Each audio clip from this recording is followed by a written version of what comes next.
close your eyes and journey back to a time when Europe trembled at the sound of a single name.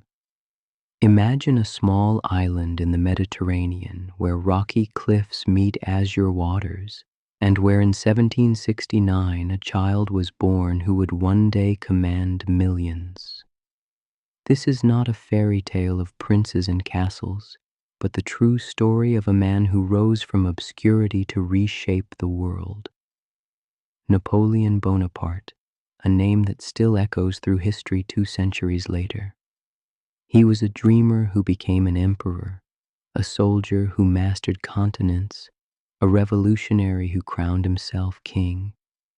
His life spanned an age of transformation, from the last days of absolute monarchy through bloody revolution to the birth of the modern world. Tonight, as you drift towards sleep, let us walk together through his remarkable journey, from the sun-drenched shores of Corsica to the gilded halls of imperial palaces, from triumphant battlefields to a lonely island exile. This is the complete story of Napoleon Bonaparte, a life of ambition, genius, glory, and ultimate tragedy. Let the tale begin. Chapter 1. A Corsican Beginning. On a warm August day in 1769, in the rugged Mediterranean island of Corsica, a child was born who would one day reshape the map of Europe and influence the course of world history. Napoleon Bonaparte entered the world in the town of Ajaccio, a place of dramatic coastal cliffs and fierce local pride. His birth came just months after Corsica had been sold by the Republic of Genoa to France, a transaction that would profoundly shape his destiny. The Bonaparte family, though minor nobility, lived in circumstances far from lavish, their modest stone house overlooking the harbor where fishing boats bobbed in the azure waters. Napoleon's father, Carlo Bonaparte, was a lawyer and politician who had initially supported Corsican independence under the charismatic leader Pasquale Paoli. His mother, Letizia Ramolino, was a woman of remarkable strength and beauty, known throughout Ajaccio for her stern character and unwavering discipline. She would bear 13 children, though only 8 would survive infancy. Napoleon was her second surviving son, and from his earliest days she recognized something different in his intense gaze and stubborn determination. The young Napoleon, or Nabulio as he was called in the Corsican dialect, grew up in a household that honored both Italian and Corsican traditions. The family spoke Italian at home, and the rhythms of Mediterranean life shaped his early years. He played among the maki-covered hills, breathing in the scent of wild herbs and listening to stories of Corsican resistance. His father's decision to collaborate with the new French administration was pragmatic but controversial, earning the family both opportunities and the scorn of die-hard Corsican patriots. Life in Corsica was marked by feuds, honor codes, and a fierce sense of independence that would remain with Napoleon throughout his life. The island's proud people chafed under foreign rule, whether Genoese or French, and young Napoleon absorbed these attitudes. He witnessed the passion for liberty, the willingness to fight for one's principles, and the complex dance between practical necessity and idealistic resistance. His father's political maneuvering secured French patronage, which would eventually open doors that would have remained closed to most Corsican children. The Bonaparte home was filled with the sounds of numerous siblings, the strict voice of his mother maintaining order, and the more indulgent presence of his father discussing politics and strategy. Napoleon was neither the eldest nor the favorite, which perhaps instilled in him a need to prove himself, to stand out among his brothers and sisters. He was small for his age, thin and sickly at times, but possessed of a restless energy that seemed barely contained within his slight frame. His dark eyes missed nothing, and even as a child he displayed an unusual capacity for concentration and an almost photographic memory. When Napoleon was 9 years old, his father's connections bore fruit in an unexpected way. Through Carlo's relationship with the French governor of Corsica, young Napoleon was offered a scholarship to attend school in mainland France. This opportunity was extraordinary for a Corsican boy of modest means. It meant leaving behind the sun-drenched island, his mother's fierce love, and everything familiar. For the Bonaparte family, it represented a chance at a future beyond what Corsica could offer. For Napoleon himself, it was the beginning of a journey that would take him far beyond anyone's imagination. In December of 1778, Napoleon and his older brother Joseph departed Corsica for France. The journey across the Mediterranean and then overland to autumn in Burgundy was young Napoleon's first great adventure. Everything about France seemed foreign to him: the language, the customs, the cold winters, so different from Corsica's mild climate. At the college in autumn, he struggled initially with French, his Italian-accented attempts drawing mockery from other boys. But Napoleon's pride would not allow him to fail. He threw himself into mastering the language with the same intensity he would later apply to military campaigns. After just 3 months at Autun, Napoleon's academic promise earned him admission to the prestigious Royal Military School at Brienne-le-Château in Champagne.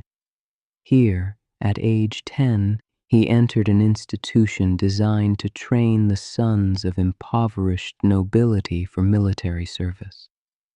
The school was housed in a former monastery, its stone corridors cold and austere, its discipline strict and sometimes harsh. Napoleon, shorter and poorer than many of his classmates, speaking French with a thick accent, became an object of ridicule. The other boys called him names, mocked his Corsican origins, and reminded him constantly that he was an outsider. These years at Brienne were lonely and difficult, but they forged Napoleon's character in ways that comfort never could. He retreated into books, spending hours in the library reading history, geography, and military strategy. He was particularly fascinated by the lives of great commanders, Alexander, Caesar, Hannibal, studying their campaigns with an intensity that surprised his instructors.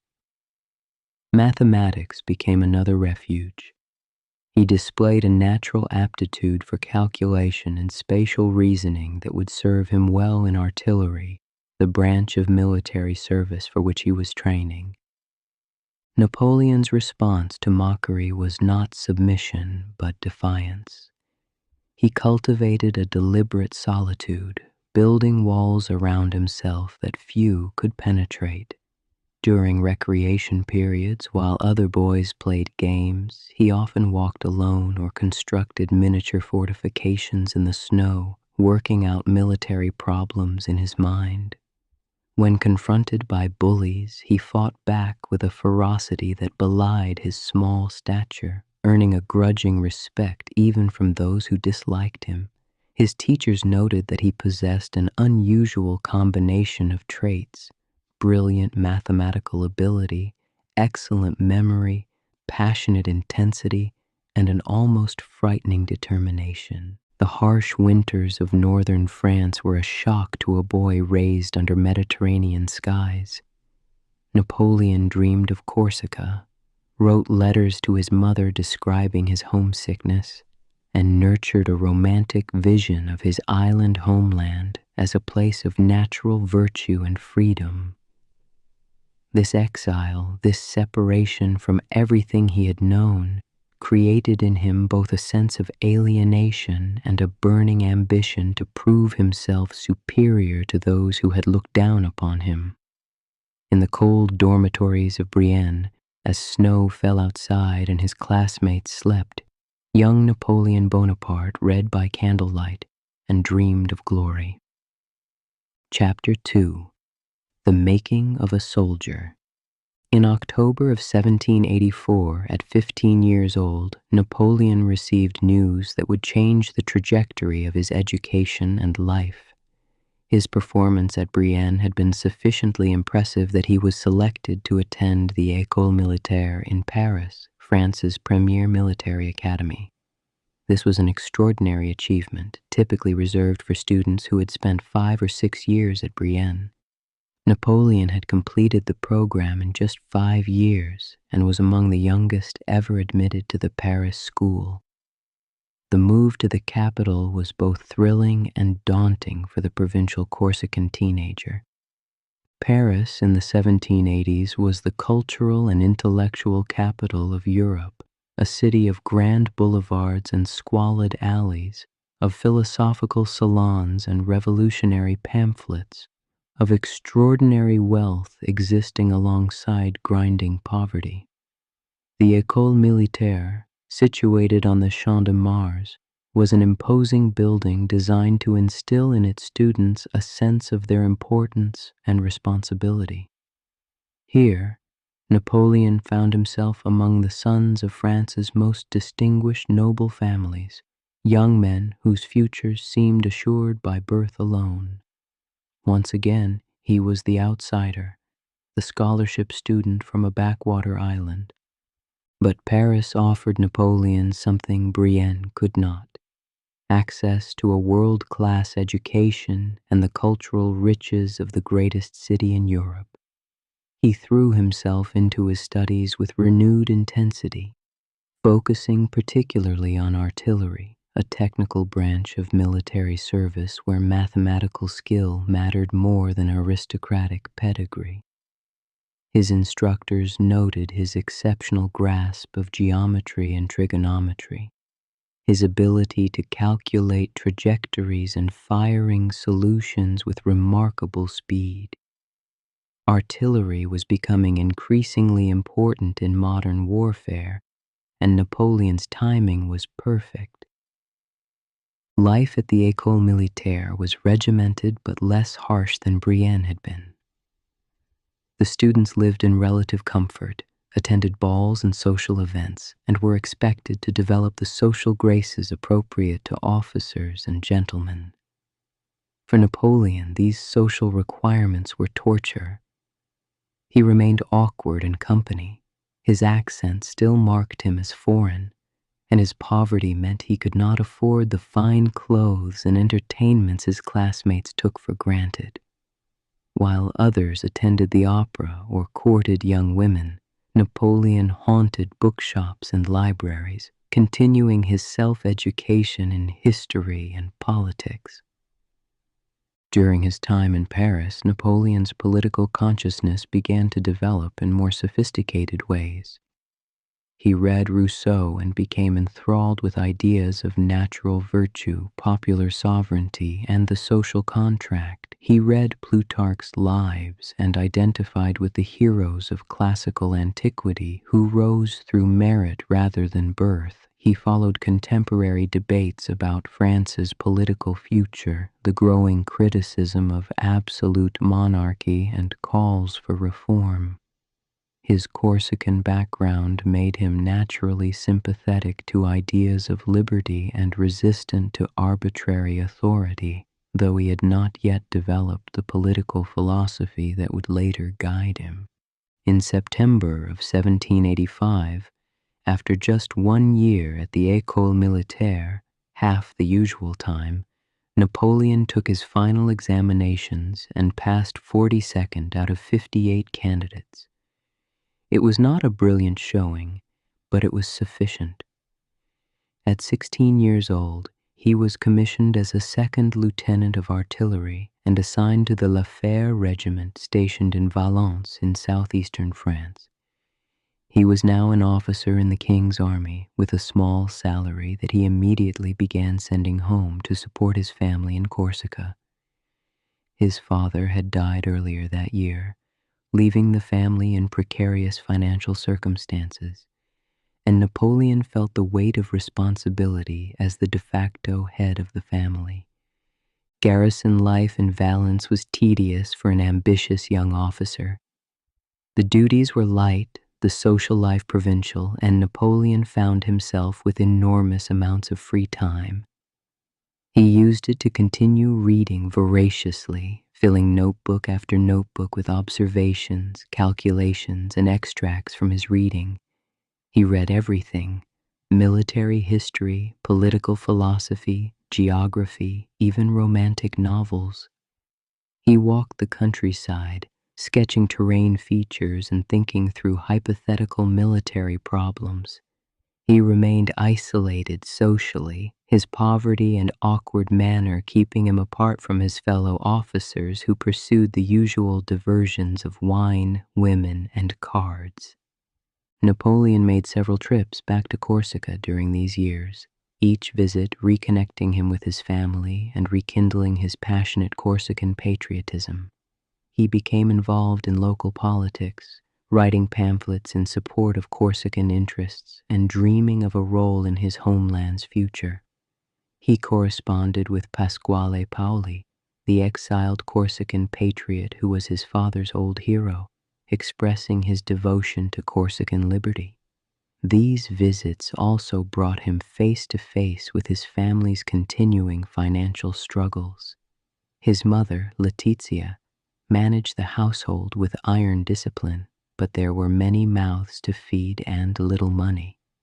By 1789, Napoleon had been promoted to first lieutenant and was stationed in Auxonne in Burgundy, serving in the artillery regiment of La Fère.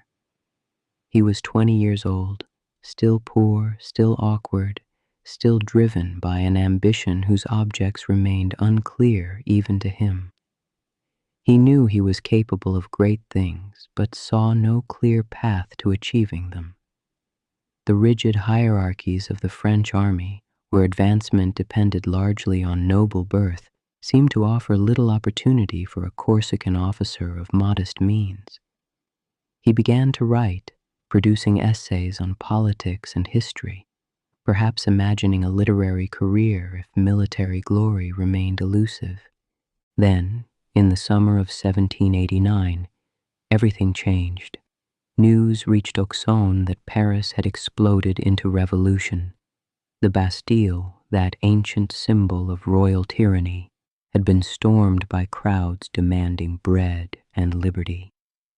The king had been forced to recognize a new national assembly. Across France, the old order was being challenged as peasants burned tax records and nobles fled their estates. The France that Napoleon had known, with its rigid hierarchies and unchanging certainties, was dissolving before his eyes. For a young officer of merit but without family connections, the revolution would open possibilities that had not existed just months before. Napoleon's response to the revolution was complex. As someone who had suffered under the aristocratic system, who had been reminded constantly of his inferior birth, he welcomed the revolution's meritocratic principles.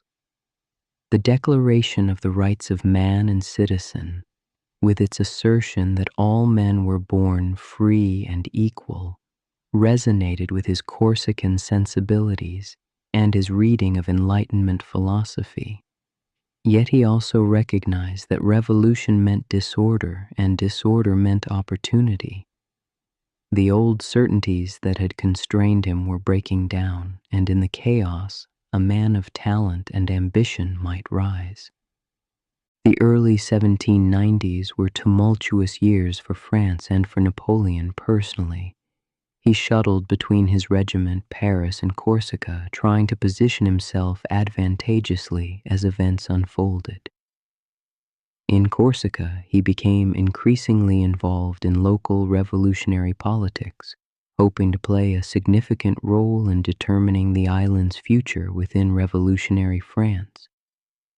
His hero Pasquale Paoli had returned from exile, and Napoleon sought his patronage. But the relationship soured as Paoli, suspicious of French intentions, moved toward seeking British protection while Napoleon remained loyal to France. By 1793, the Bonaparte family, identified with the French cause, was forced to flee Corsica permanently, losing their property and becoming refugees in mainland France. This exile from Corsica was devastating for Napoleon. His dreams of being a Corsican patriot, of playing a role in his homeland's destiny, were shattered. At 23, he found himself in Marseille with his mother and siblings, nearly penniless, his military career stalled, his future uncertain. But this catastrophe would prove to be the making of him. Cut off from Corsica, he would finally commit fully to France. The island boy would become French, and France, convulsed by revolution and war, would provide the stage for his extraordinary talents. Chapter 3. The Whiff of Grape Shot. The summer of 1793 found Napoleon Bonaparte in a state of professional and personal uncertainty. At 24, he was a captain of artillery with no assignment, living in southern France with his refugee family and watching France tear itself apart. The revolution had entered its most radical and violent phase. King Louis XVI had been executed in January, triggering war with most of Europe. Inside France, political factions fought for control while the guillotine worked overtime, and the reign of terror consumed those deemed enemies of the Republic. It was a dangerous time to be alive, let alone to seek advancement. Napoleon's opportunity came from an unexpected quarter.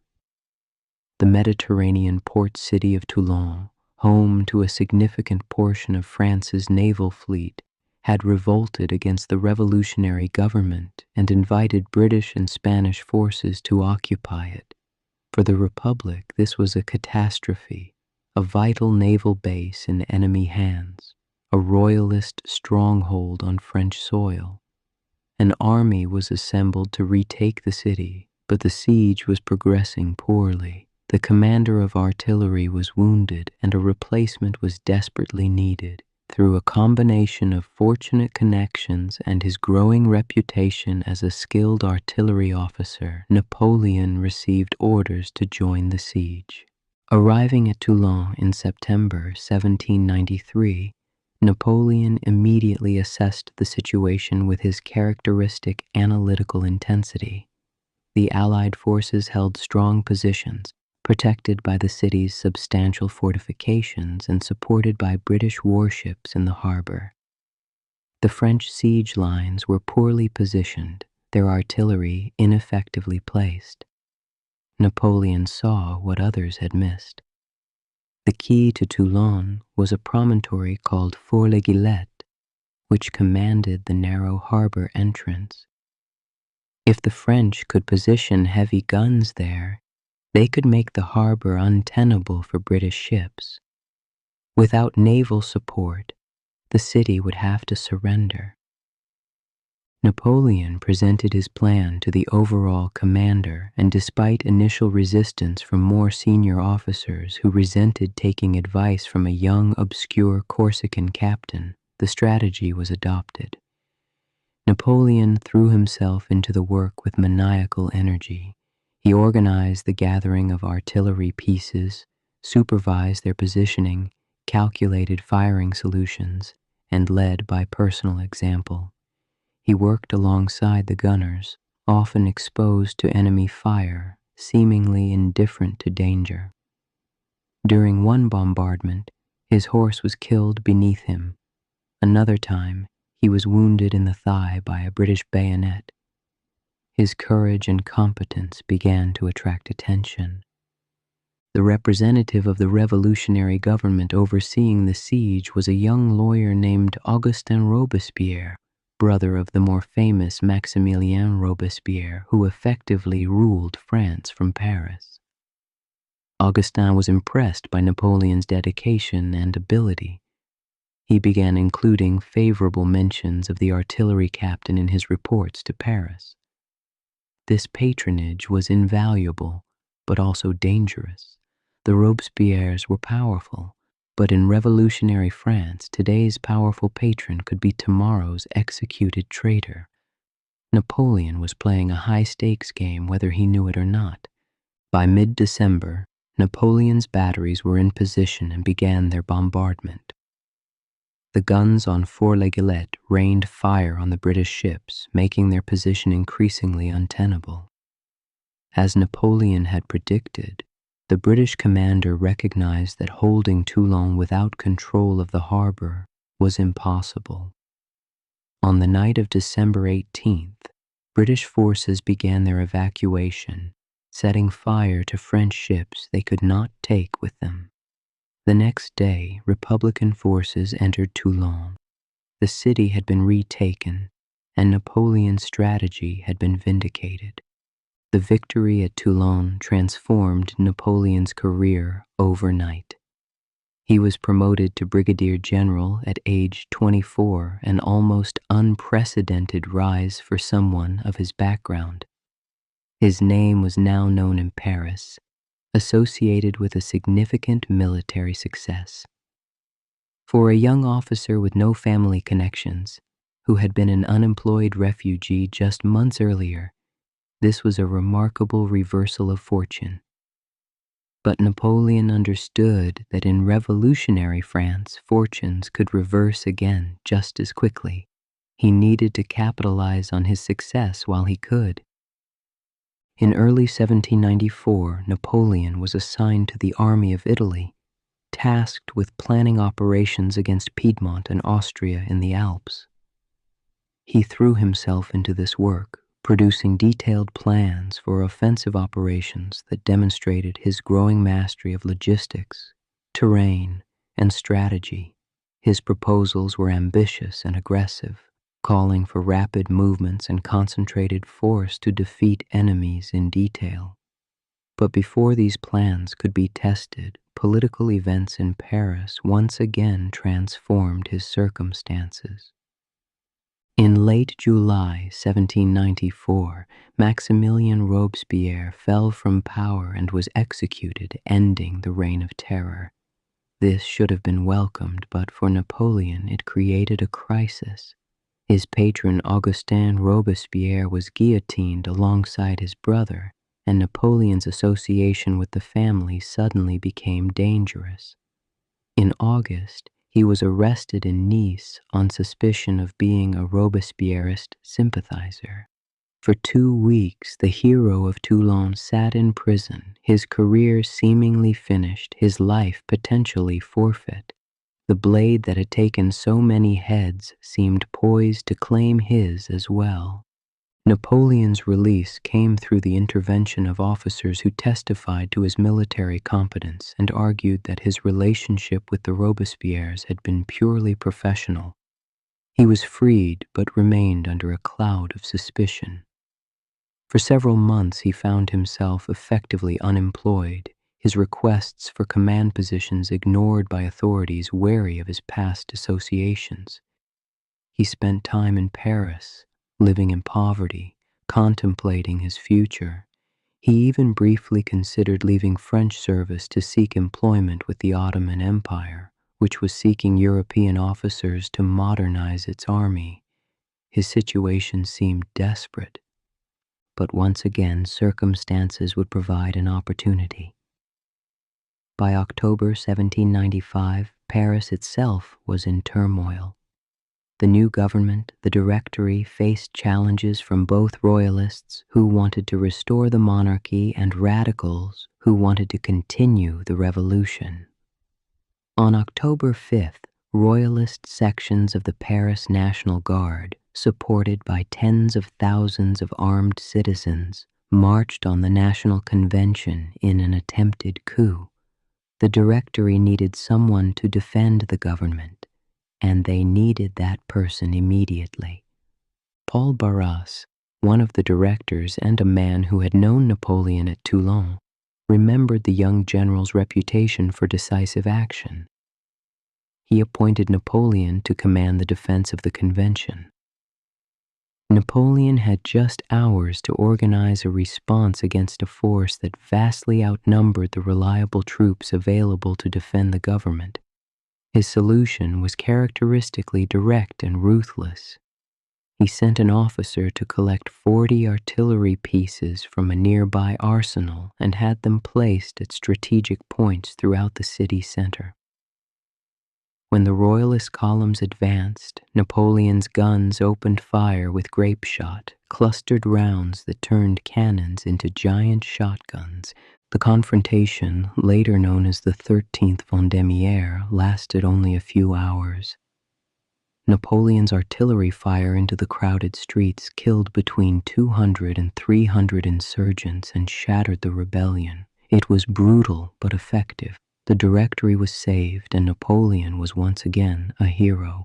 Boris promoted him to commander of the Army of the Interior, effectively making him responsible for order in Paris itself.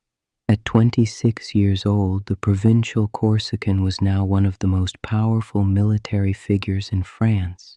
He had risen from prison and poverty to prominence in just over a year, carried upward by a combination of ability, opportunity, and a willingness to use force decisively. The young general who had dispersed the Paris mob with what he later dismissed as a whiff of grape shot had demonstrated something crucial about his character. He could make hard decisions quickly and execute them without hesitation. He understood power and was not squeamish about using it.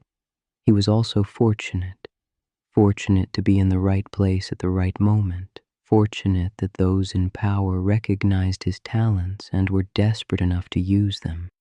But as Napoleon himself would later observe, fortune favors those who are prepared to seize it. He had been preparing all his life. Chapter 4. The Italian Campaigns.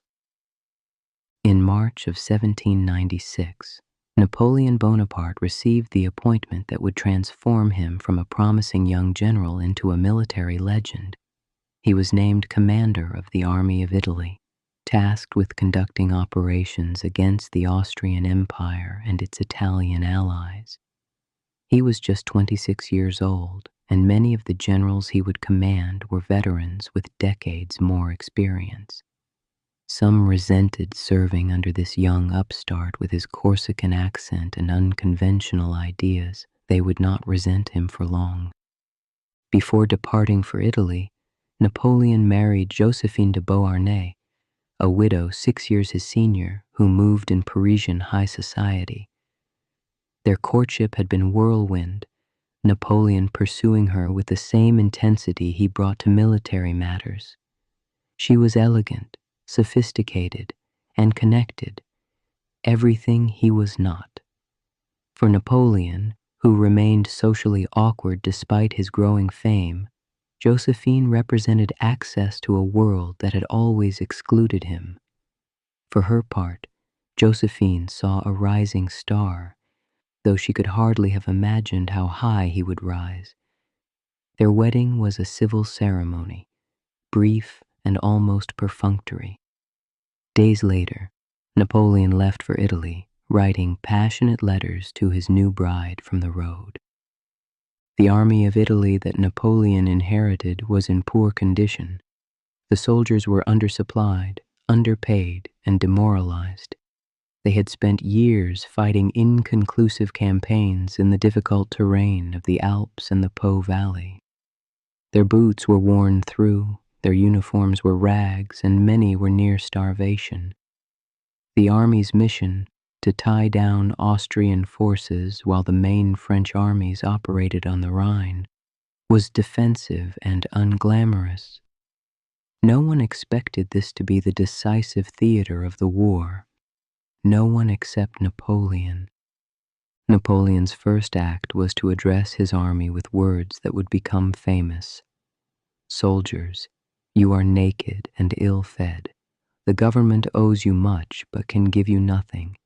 Your patience and courage are admirable but give you no glory. I will lead you into the most fertile plains on earth.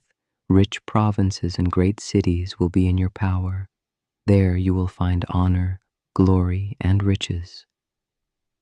It was a frank acknowledgement of their suffering combined with a promise of redemption through victory. The soldiers, skeptical at first, began to pay attention. Then Napoleon did something remarkable. He attacked.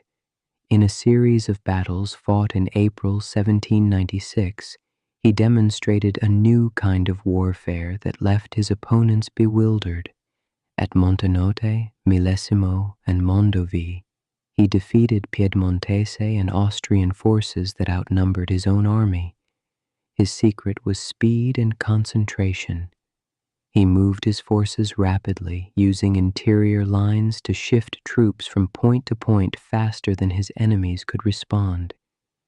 He concentrated overwhelming force at decisive points, defeated enemies in detail, then moved on to the next objective before his opponents could regroup.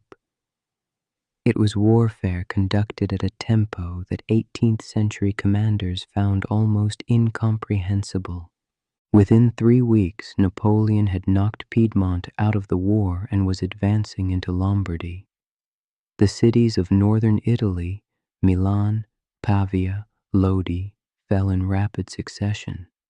At the bridge of Lodi, Napoleon personally led a column across a narrow span swept by Austrian artillery fire, a moment of physical courage that enhanced his growing legend. His soldiers began calling him the Little Corporal in affectionate reference to his habit of serving guns alongside his artillerymen. A bond was forming between Napoleon and his army, a mutual admiration and trust that would carry them through years of campaigning. The conquest of northern Italy brought Napoleon face to face with the art and culture of the Renaissance. He visited galleries and churches, ordering the confiscation of masterpieces to be sent to Paris. He met with intellectuals and scientists, presenting himself as a patron of learning and reason. He also extracted enormous contributions from conquered cities, essentially organized plunder, which solved his army's supply problems and sent treasure flowing back to the French government. Napoleon was learning that military success could be leveraged into political power and personal prestige. But the Austrians were not finished. They organized new armies and sent them into Italy to recapture what had been lost. Throughout the summer and fall of 1796, Napoleon conducted a brilliant campaign of maneuver warfare, fighting battles at Castiglione, Rovereto, and Arcola. At Arcola, a 3-day battle fought around a bridge over the Alpone River, Napoleon again displayed personal courage, seizing a flag and advancing across the contested bridge even as men fell around him. Whether the moment was quite as heroic as later propaganda suggested is uncertain, but it added to the mythology growing around this young general. By early 1797, Napoleon had driven deep into Austria itself, his forces within 75 miles of Vienna. The Austrian Empire, shocked by the defeats of their armies and fearful for their capital, sued for peace. Napoleon, operating far from Paris and with considerable autonomy, negotiated the Treaty of Campo Formio himself. The terms were extraordinary. Austria recognized French control of Belgium and the Rhineland, accepted the creation of French satellite republics in northern Italy, and received only Venice as compensation. It was a diplomatic triumph to match his military victories, and it was achieved by a 28-year-old general acting largely on his own authority. The Italian campaigns established Napoleon's reputation as the foremost military commander of his age. He had taken a demoralized army and led it to unprecedented victories against numerically superior enemies. He had shown himself to be a master of logistics, tactics, and strategy, but he had also demonstrated something equally important: political acumen and administrative ability. In northern Italy, he organized new republics, reformed laws, and created administrative structures. He showed that he was not merely a general, but a state builder, someone who understood that winning battles was only the beginning.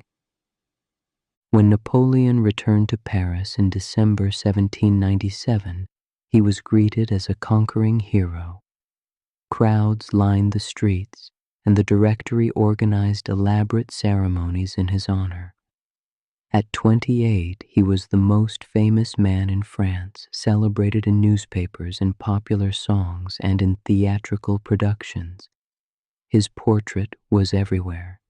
He was compared to classical heroes, to Caesar and Alexander. For the Directory, his popularity was both useful and threatening. They needed his victories to legitimize their government, but they also feared that this young general might use his popularity and his loyal army to seize power. Napoleon understood the delicacy of his position. He cultivated an image of republican modesty, declining ostentatious honors, dressing simply, and speaking of his devotion to the Republic. But in private, he was already thinking about his future. His experiences in Italy had shown him that military success translated into political power. He had governed territories, negotiated treaties, and commanded resources on a scale that few generals had ever enjoyed. He had seen how people responded to military glory and decisive leadership. The ambitious young man who had once dreamed of Corsican patriotism now had far greater ambitions. France itself might not be enough to contain them. Chapter 5. Egyptian Dreams. By early 1798, Napoleon Bonaparte found himself in an unusual position. He was France's most celebrated general, yet he had no active command. The Directory, wary of his popularity and ambition, was reluctant to give him another European command where his victories might translate into political influence. At the same time, they could not afford to leave him idle in Paris, where he might become a focus for political discontent. Both Napoleon and the government needed a solution to this dilemma. The answer came in the form of a bold, almost fantastical plan: an expedition to Egypt. The strategic logic was straightforward enough. Egypt was nominally part of the Ottoman Empire, but effectively controlled by the ruling Mamluk military caste. By seizing Egypt, France could threaten British interests in India, establish a Mediterranean base, and potentially link up with Indian rulers hostile to British control. But for Napoleon, the appeal went beyond strategy. Egypt was the land of the pharaohs, the pyramids, and Alexander the Great. An Egyptian expedition offered glory, adventure, and perhaps most importantly, a stage far from Paris where he could operate independently without the Directory looking over his shoulder. In May 1798, an enormous fleet assembled at Toulon, nearly 400 ships carrying 38,000 soldiers, along with scientists, scholars, and artists. Napoleon had insisted on including over 150 civilians, engineers, botanists, chemists, mathematicians, orientalists, and even musicians. This was to be not just a military expedition, but a scientific and cultural mission, something that would capture the imagination of France and all of Europe. Napoleon understood the power of spectacle and the importance of controlling his own narrative. The fleet sailed on May 19th, evading British patrols through a combination of luck and good timing. The first objective was Malta, controlled by the Knights of St. John. The Knights capitulated after token resistance, and Napoleon spent a week reorganizing the island's administration before continuing to Egypt. On July 1st, the fleet reached the Egyptian coast near Alexandria. Napoleon landed his troops and immediately issued a proclamation to the Egyptian people, announcing that he came as a liberator, that he respected Islam and the Prophet, and that he would free Egypt from Mamluk oppression. The proclamation was cynical propaganda, but it reflected Napoleon's understanding that winning hearts and minds could be as important as winning battles. The reality was more complex. Many Egyptians viewed the French as Christian invaders, and Napoleon's attempts to present himself as a friend of Islam convinced few. But the French advance was swift and decisive. Alexandria fell quickly, and Napoleon's army began its march toward Cairo, crossing the desert in the brutal July heat. Soldiers struggled with thirst, heat exhaustion, and dysentery. Some committed suicide rather than continue.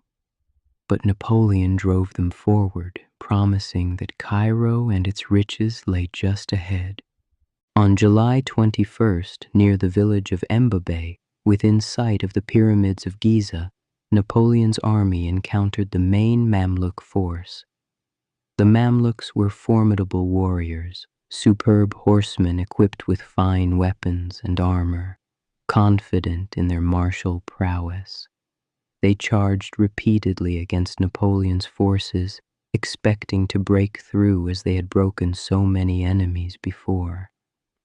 But Napoleon had organized his infantry into large hollow squares, bristling with artillery and muskets. The Mamluk cavalry charges shattered against these formations. By the end of the day, thousands of Mamluks lay dead, and their army was destroyed. Cairo was open, and Egypt belonged to France. Napoleon entered Cairo in triumph and immediately set about organizing a French administration. He established a governing council, reformed taxes, and began public works projects. He met with Egyptian scholars and religious leaders, attended Islamic ceremonies, and generally tried to present French rule as enlightened and beneficial. The scientists and scholars of the expedition fanned out across Egypt, studying everything from ancient monuments to modern agriculture. The intellectual dimension of the expedition was genuine. Napoleon had a real fascination with Egypt's history and culture, and the work done by his scholars would eventually transform European understanding of ancient Egypt. But beneath the surface, problems were multiplying. Many Egyptians resented the foreign occupation. In October, Cairo erupted in rebellion, and Napoleon suppressed it with brutal efficiency, ordering artillery fire into the rebel-held districts. The violence shattered his image as a benevolent liberator and made clear that French rule rested on force, not consent. Meanwhile, the strategic situation was deteriorating rapidly. In August, a British fleet under Admiral Horatio Nelson had found the French fleet anchored at Aboukir Bay and destroyed it in the Battle of the Nile. Napoleon was now cut off from France, his army stranded in Egypt with no way home and no reinforcements. Undeterred, Napoleon decided to expand his conquests. In February 1799, he led his army into Syria, then part of the Ottoman Empire, which had declared war on France. The campaign was a disaster. The fortress city of Acre, with its walls facing the sea and defended by Ottoman troops advised by British officers, resisted repeated French assaults. Napoleon's army, decimated by plague and dysentery, was forced to retreat back to Egypt. During the siege, Napoleon made one of the most controversial decisions of his career, ordering the execution of thousands of Ottoman prisoners whom he could neither hold nor release. The incident would haunt his reputation for years. The return to Cairo in May 1799 was less a triumphant march than a painful withdrawal. Napoleon, ever the master of propaganda, managed to present the campaign as a limited success, emphasizing victories in minor battles while downplaying the failure to take Acre. But he knew the truth. The Egyptian expedition, however it might be portrayed, had reached a dead end. His army was trapped, diminishing with each passing month from disease and combat losses. The scientific achievements were real, but strategically, the whole enterprise had become untenable. Then, in July, Napoleon received newspapers from Europe that had been captured from an Ottoman ship. Reading them, he learned that France itself was in crisis.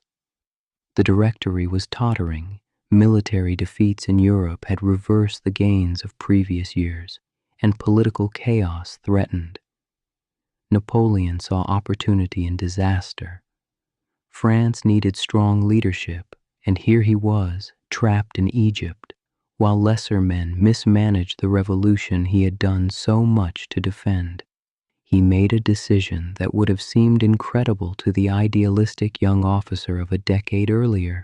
He would abandon his army and return to France to seize power. On August 22, 1799, Napoleon and a small group of companions slipped out of Cairo and made their way to Alexandria. There, they boarded frigates and set sail for France, evading British patrols through a combination of speed and luck. Napoleon left behind in Egypt an army that would eventually have to surrender to the British.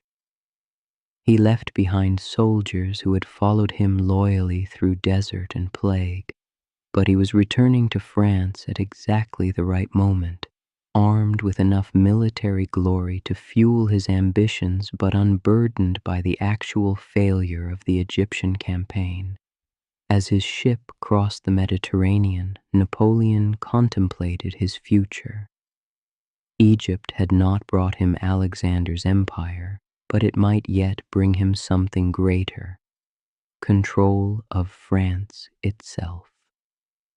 Chapter 6: The Path to Power. Napoleon's ship landed at Fréjus on the southern coast of France on October 9, 1799. Word of his return spread rapidly, and as he traveled north toward Paris, crowds gathered to cheer him in every town and village. To the French people, weary of political instability and military defeats, Napoleon represented success and strength. The newspapers had been full of his Egyptian exploits: the capture of Cairo, the Battle of the Pyramids, his meetings with scholars and sheikhs. The less successful aspects of the campaign were conveniently forgotten. Napoleon understood the public mood perfectly. France was ready for a strong man, for someone who could restore order and glory. Paris in 1799 was a city of political intrigue. The Directory, the five-man executive that had governed France since 1795, had lost credibility. Military defeats, financial chaos, and political factionalism had left the government paralyzed and despised. Various groups were plotting coups, seeking to reshape the government to their advantage. Some wanted a restoration of royalty, others a return to Jacobin radicalism, still others merely wanted stable republican government. Into this swirl of conspiracy stepped Napoleon, and he quickly became the center of attention for those seeking change. Among those seeking Napoleon's support was Emmanuel Joseph Sieyès, one of the 5 directors and a political theorist who had been instrumental in the early days of the revolution. Sieyès had concluded that the Directory was unsalvageable and needed to be replaced by a new constitution with stronger executive authority. But Sieyès was a civilian, a politician without military force. He needed a general, and Napoleon was the obvious choice. The two men met, circled each other warily, and eventually formed an alliance of convenience. Sieyès thought he could use Napoleon as a sword to cut down opposition.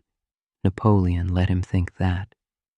The coup was planned for November 9th, the 18th of Brumaire in the revolutionary calendar that France still used. The plot was simple in outline but required careful execution. The directors would be forced to resign. The two legislative councils would be moved from Paris to Saint Cloud on the pretext of a Jacobin plot, and there, surrounded by Napoleon's troops, they would vote to dissolve the Directory and create a new government. Napoleon would ensure military support. CAS would manage political details, and other conspirators, including Napoleon's brother Lucien, who was president of one legislative council, would manipulate the proceedings. The coup began smoothly enough. On the morning of Brumaire 18, Napoleon was named commander of troops in Paris, giving him legitimate military authority. 3 of the 5 directors resigned as planned, legally dissolving the Directory. The legislative councils moved to Saint Cloud, and everything seemed to be proceeding according to plan. But the next day, when Napoleon appeared before the councils to explain the necessity of constitutional changes, things went badly wrong. Representatives, especially in the more radical Council of 500, erupted in anger at what they saw as a military coup. Shouts of "outlaw him" filled the chamber, the same cry that had preceded Robespierre's fall to the guillotine 5 years earlier. For a moment, Napoleon's courage failed him. This master of the battlefield, who had faced enemy fire without flinching, panicked before the verbal assault of angry politicians.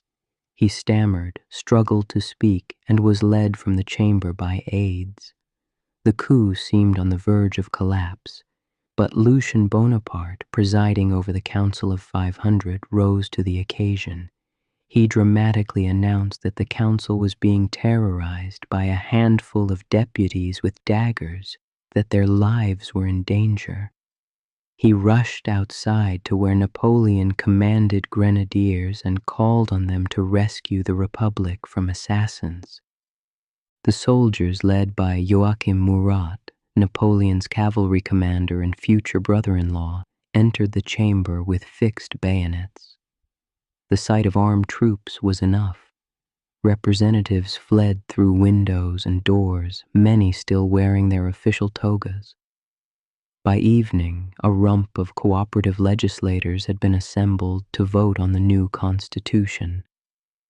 The Directory was formally abolished, replaced by a consulate of 3 men. Napoleon Bonaparte was named first consul, with Sieyès and Roger Ducos as second and third consuls.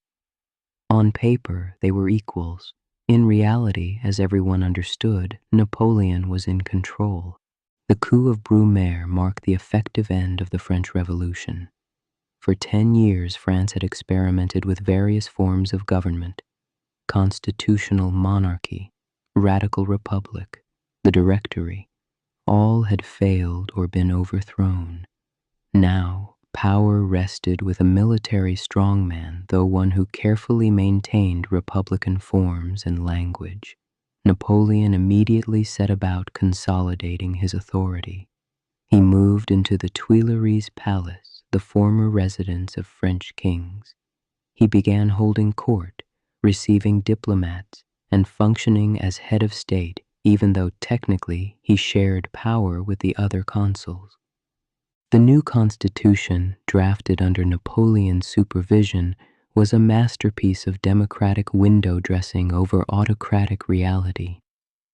It included universal male suffrage and popular referendums, but structured government so that real power flowed to the first consul. Napoleon could initiate legislation, appoint ministers, negotiate treaties, and command the military. The legislative bodies could debate but had little power to block the executive. When the Constitution was submitted to a plebiscite, it was approved by more than 3 million votes to about 1,500.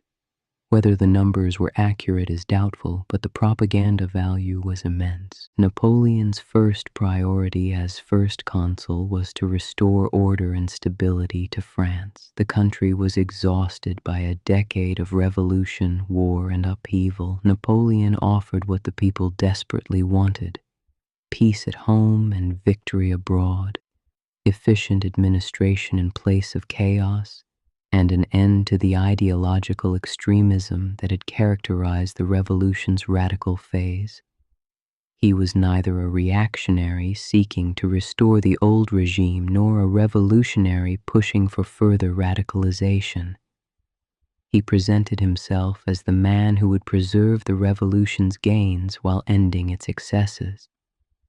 One of Napoleon's most significant early acts was reaching an accommodation with the Catholic Church. The revolution had tried to de-Christianize France, closing churches, persecuting clergy, and attempting to create new civic religions. This had alienated millions of faithful French people, especially in the countryside. Napoleon, though personally irreligious, recognized that religion was a powerful social force. In 1801, he negotiated a concordat with Pope Pius VII that restored Catholic worship in France while keeping the Church under state control. It was a compromise that satisfied neither the church hierarchy nor anti-clerical Republicans, but it pacified a major source of domestic conflict. Napoleon also reformed French law, appointing a commission to create a unified legal code to replace the patchwork of laws and customs that had governed different parts of France under the old regime.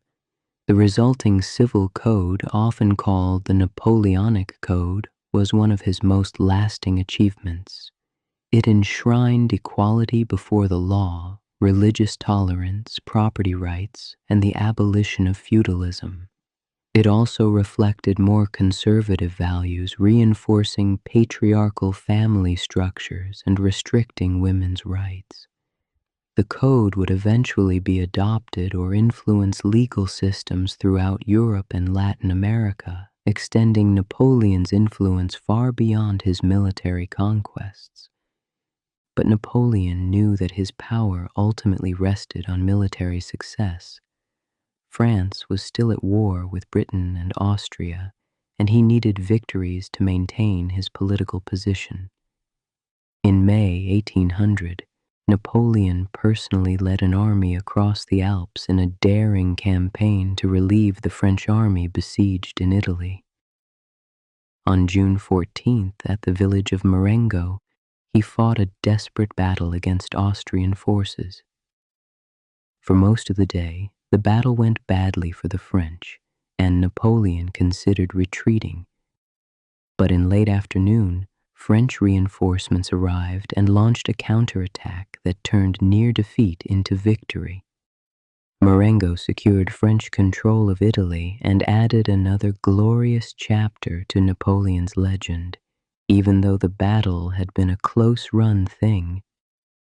By the end of 1800, Napoleon had consolidated his control of France more firmly than any ruler since Louis XIV. He had ended the revolution while preserving its core achievements. He had restored religious peace, reformed the law, and won military victories. He governed through a combination of genuine administrative talent, careful management of public opinion, and the implicit threat of military force. France had stability, but it was the stability of autocracy dressed in republican clothing. The idealistic young officer who had once admired Rousseau and dreamed of Corsican liberty had become, in everything but name, France's new monarch, and he was just getting started. Chapter 7: Emperor of the French. By 1802, Napoleon Bonaparte had achieved a position unprecedented in revolutionary France.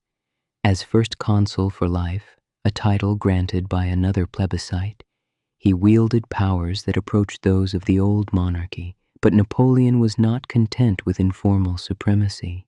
He understood that hereditary succession was the key to creating a lasting dynasty, to transforming his personal authority into an institutional framework that would outlive him. The question was, how to make a Corsican artillery officer into legitimate royalty without provoking backlash from Republicans who had overthrown one king already. Napoleon approached the problem methodically. He gradually introduced more monarchical trappings into his rule, elaborate court ceremonies, a new nobility system based on merit and service, and increasingly regal surroundings. He established the Legion of Honor, an order of merit that rewarded both civilian and military excellence, creating a new elite tied to his regime. He commissioned artists to paint him in heroic and classical poses, comparing him to Caesar and Charlemagne. He was constructing the ideological and visual framework for monarchy while avoiding the word itself. In 1804, two events pushed Napoleon toward making his position explicitly royal. First, a royalist plot to assassinate him was uncovered, backed by British gold and involving exiled French nobles. Napoleon used the plot as justification for harsh measures, including the controversial execution of the Duke of Enghien, a young Bourbon prince accused of conspiracy. The execution shocked Europe's monarchies but sent a clear message. Napoleon would not be removed easily. Second, Napoleon argued that making his position hereditary would actually stabilize France by removing the incentive for assassination. If he died, the system would continue under his successor. In May 1804, the Senate, carefully managed by Napoleon's supporters, proposed that he be declared Emperor of the French. The title was deliberately chosen, not king, which would have seemed like a restoration of the old monarchy, but emperor, evoking Charlemagne and the Holy Roman Empire, suggesting a break with the recent past. A plebiscite was held, and the results were announced as overwhelmingly in favor. Over 3.5 million votes for, fewer than 3,000 against. On December 2nd, 1804, in Notre Dame Cathedral in Paris, Napoleon crowned himself emperor in an elaborate ceremony attended by Pope Pius VII. The coronation was a masterpiece of political theater. Napoleon wore robes of purple velvet embroidered with golden bees, symbols he had chosen to replace the Bourbon fleur-de-lis. The bees evoked both France's Merovingian dynasty and industriousness. At the ceremony's climax, Napoleon took the crown from the Pope's hands and placed it on his own head, then crowned Josephine as empress. The gesture was symbolic. Napoleon's power came from his own achievements, not from divine right or papal approval. The Pope had traveled to Paris to sanctify the event, but ultimately he was a supporting player in Napoleon's drama. The new emperor moved quickly to establish a court that would rival any in Europe. The Tuileries Palace became the center of an elaborate social hierarchy. Napoleon created a new imperial nobility, granting titles like Duke, Count, and Baron to his supporters, both military and civilian. These titles were not hereditary like those of the old nobility, but depended on continued service and loyalty. Napoleon was creating an elite bound to his person and his regime, one that would have every reason to support the empire because their status depended on it. But Napoleon's empire would never be secure without military dominance over Europe. Britain remained stubbornly at war, protected by its navy and its wealth, funding coalition after coalition against France. By 1805, Napoleon was preparing an ambitious plan to invade Britain itself. He assembled a massive army at Boulogne on the English Channel, trained them in amphibious operations, and waited for the French and Spanish fleets to gain temporary control of the Channel. But Admiral Horatio Nelson's destruction of the combined Franco-Spanish fleet at Trafalgar in October 1805 ended any possibility of invasion. Britain would remain beyond Napoleon's reach. Unable to strike directly at Britain, Napoleon turned his armies against Britain's continental allies. Austria and Russia had formed a new coalition, their armies advancing into Bavaria.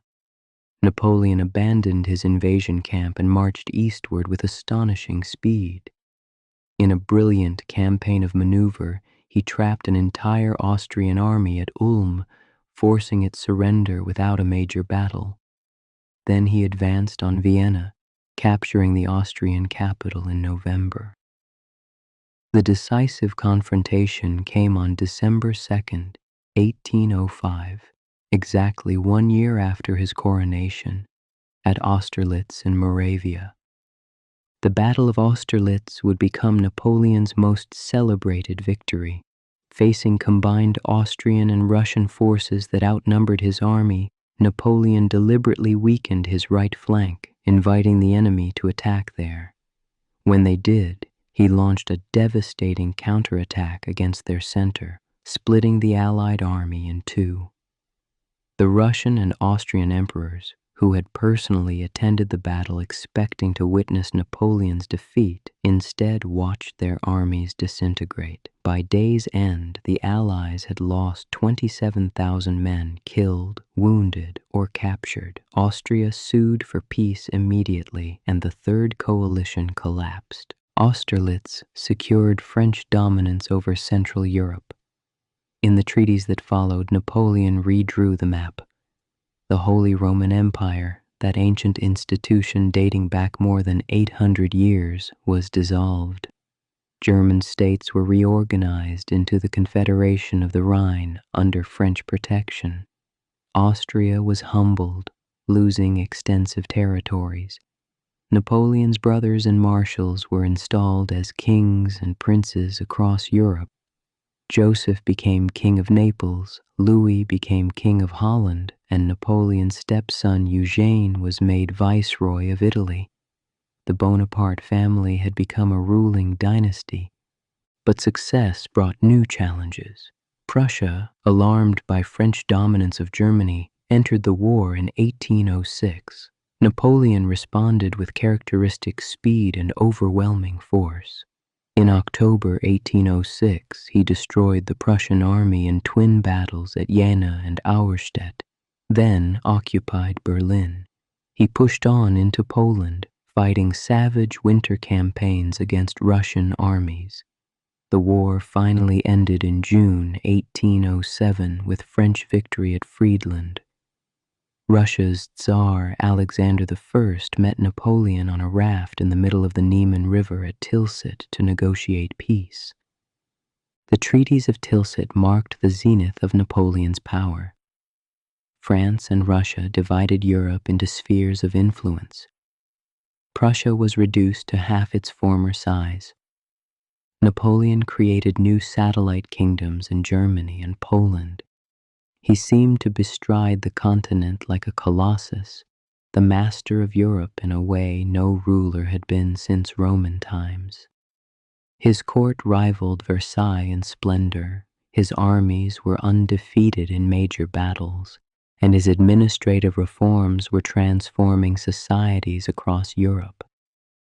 The Corsican outsider had become the most powerful man in the world, yet even at this moment of triumph, problems were visible to those who looked carefully.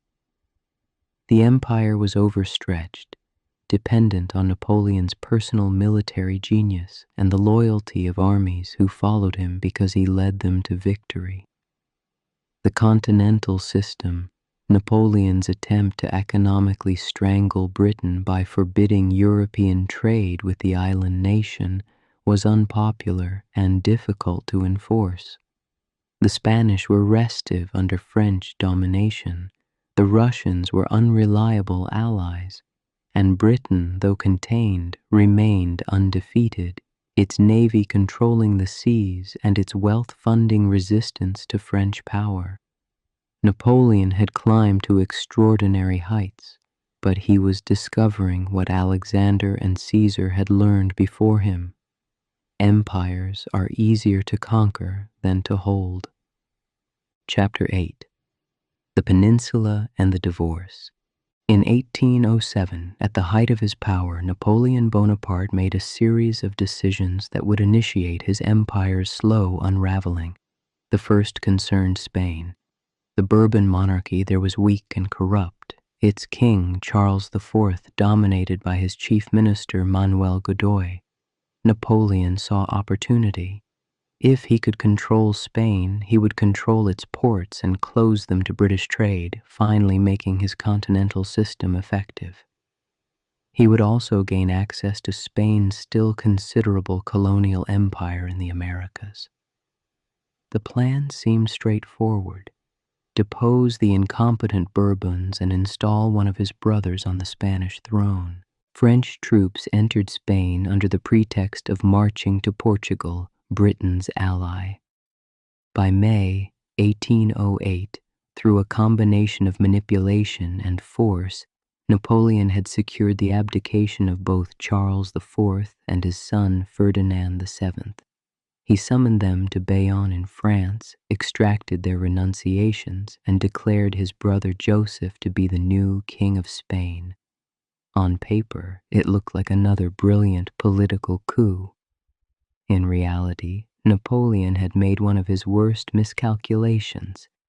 He had underestimated Spanish national pride and the power of popular resistance. On May 2nd, 1808, Madrid erupted in violent protest against French occupation. Citizens attacked French soldiers in the streets in what began as spontaneous resistance but quickly spread across Spain. French forces suppressed the Madrid uprising with brutal efficiency, executing hundreds in reprisals. But the violence did not end. It intensified. Across Spain, local juntas formed to resist French rule. Guerrilla warfare, the term comes from the Spanish word for little war, flared up everywhere. French convoys were ambushed, isolated garrisons attacked, and collaborators assassinated. The Spanish army and people rejected Joseph Bonaparte as king and fought on in the name of the deposed Ferdinand. Britain saw opportunity in Spain's resistance and landed an army in Portugal under Sir Arthur Wellesley, the future Duke of Wellington. Suddenly, Napoleon faced a new kind of war, one his military genius seemed ill-suited to handle. His armies could win conventional battles. They proved that repeatedly, defeating Spanish armies whenever they could bring them to battle. But they could not pacify the countryside. Guerrilla fighters operated with popular support, knew the terrain intimately, and refused to fight according to European military conventions.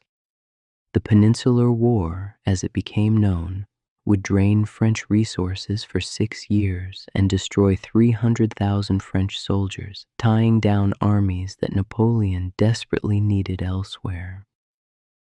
While Spain burned, Napoleon faced a personal crisis of his own making.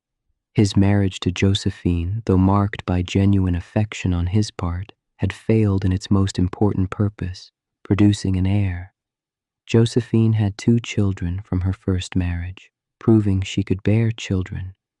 But in more than 13 years of marriage to Napoleon, she had not become pregnant. Napoleon was now 40 years old, emperor of the greatest power in Europe, and he had no legitimate son to inherit his throne. The logic of dynasty demanded that he divorce Josephine and remarry someone who could give him children. The decision tormented Napoleon. He genuinely loved Josephine, or at least he had loved the idea of her, the elegant Parisian society woman who had represented everything he lacked when he was a provincial artillery officer. She had been unfaithful to him, especially during his early campaigns, but he had forgiven her. He had taken mistresses himself, several of whom bore him illegitimate children, proving the problem lay with Josephine, not with him. But love and imperial necessity were in conflict, and in Napoleon's world, necessity always won. In November 1809, Napoleon informed Josephine that they must divorce. The scene was emotional, with both weeping, but Napoleon's resolve was firm. The divorce was finalized in December, with Josephine receiving generous financial settlements and retaining her title as empress, though no longer Napoleon's wife. She retired to Malmaison, the chateau outside Paris that she loved. Napoleon had freed himself to find a new wife who could provide an heir, but he had also severed one of his few genuine emotional connections. Those close to him noticed that something hardened in him after the divorce, as if he had sacrificed the last part of himself that was not devoted to power and dynasty. Napoleon's choice of a new bride was politically calculated. He sought an alliance with one of Europe's great dynasties, a marriage that would legitimize his parvenu empire by connecting it with ancient royalty. He considered several options, including a Russian Grand Duchess, but ultimately settled on Marie-Louise, the 18-year-old daughter of Emperor Francis I of Austria. It was a shocking match. Austria and France had been enemies for years, and Marie-Louise's great-aunt had been Marie Antoinette, executed during the French Revolution. But Francis I needed peace with France and agreed to the marriage. The wedding took place in April 1810, a lavish ceremony designed to emphasize the legitimacy of Napoleon's empire. Marie-Louise was young, compliant, and fertile. In March 1811, she gave birth to a son whom Napoleon immediately titled King of Rome. The birth of an heir seemed to secure the Napoleonic succession. Napoleon was overjoyed, organizing elaborate celebrations and seeing in his infant son the foundation of a dynasty that would last centuries. He now had what every emperor needed: a legitimate heir from a union with one of Europe's oldest royal houses. His empire seemed more secure than ever. But the reality was more complicated. Marie-Louise would never fill the emotional void left by Josephine. She was a dutiful wife, but not a passionate one, and Napoleon's relationship with her lacked the intensity of his earlier marriage. More significantly, the birth of the King of Rome did not have the stabilizing effect Napoleon hoped for. His empire still rested primarily on military force and his personal prestige. The satellite kingdoms were held in place by French garrisons and the threat of French armies. The moment French military power weakened, the entire structure would be vulnerable to collapse. Spain continued to bleed France's resources. Wellington's British forces, protected by Portugal's mountainous frontier and supplied by the Royal Navy, proved impossible to dislodge. They defeated French marshals in a series of battles, pushing slowly eastward into Spain. Napoleon went to Spain personally in 1808, reconquered Madrid and defeated Spanish armies, but he could not stay. Events elsewhere demanded his attention, and once he left, the stalemate resumed. French forces controlled the main roads and cities, but the countryside belonged to the guerrillas. It was a war France could not win, but seemed unable to end. The problems of Spain and the disappointments of his personal life were warning signs that Napoleon chose to ignore. He remained convinced that his military genius and his will could overcome any obstacle. He had risen from obscurity to become emperor through a combination of talent, courage, and an absolute refusal to accept limits. That same combination had brought him this far, and he saw no reason why it should not carry him further.